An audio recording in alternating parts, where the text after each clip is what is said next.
ഇന്നൊരു വീഡിയോ നമുക്ക് ചെണ്ട കച്ച കെട്ടുന്നത് കാണിച്ചു തരാം. ഒരു മടക്ക് മടക്കാറുണ്ട്, ഫുള്ളായിട്ട് മടക്കിയിട്ട് കെട്ടുന്ന ആളുകളുണ്ട്.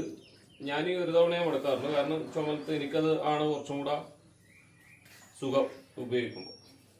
ഇങ്ങനെ മടക്കിയതിന് ശേഷം ഈ തറ്റം,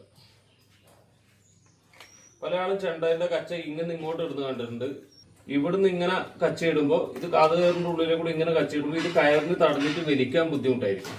നേരെ തിരിച്ച് ഇങ്ങനെ ഇങ്ങോട്ട് ഇടുമ്പോൾ ഫ്രീ ആയിട്ട് നമുക്ക് വലിക്കാൻ പറ്റും. ഇങ്ങനെയാണ് ചെയ്യുന്നത്.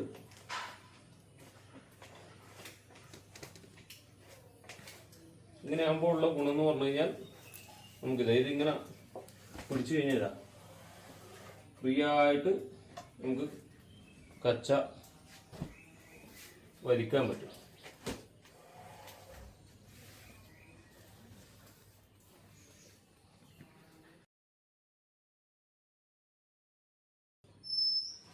ഇതിങ്ങനെ ചുമലത്ത് വെച്ചതിന് ശേഷം ഉള്ളിലേത്തെ, ഇത് പുറത്തേത്തതാണ്, ഇത് ഉള്ളിലേത്തെ ഭാഗം. ഇതിങ്ങനെയാണുള്ളത്.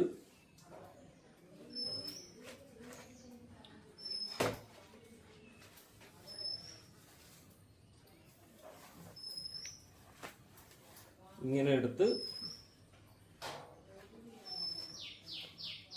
ഇങ്ങനെ കിട്ടും.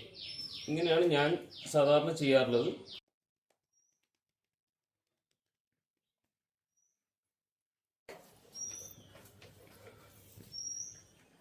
മുമ്പ് കണ്ടുവരുന്നൊരു ശീലമാണ്. ഒന്ന് ഉള്ളിലേത്തത് കുറച്ചധികം എടുക്കും.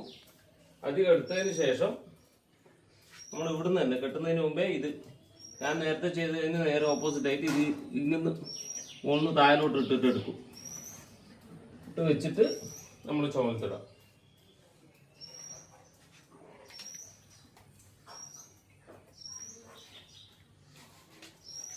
ചുമലത്ത് ഇങ്ങനെ വലിച്ചെടുക്കും.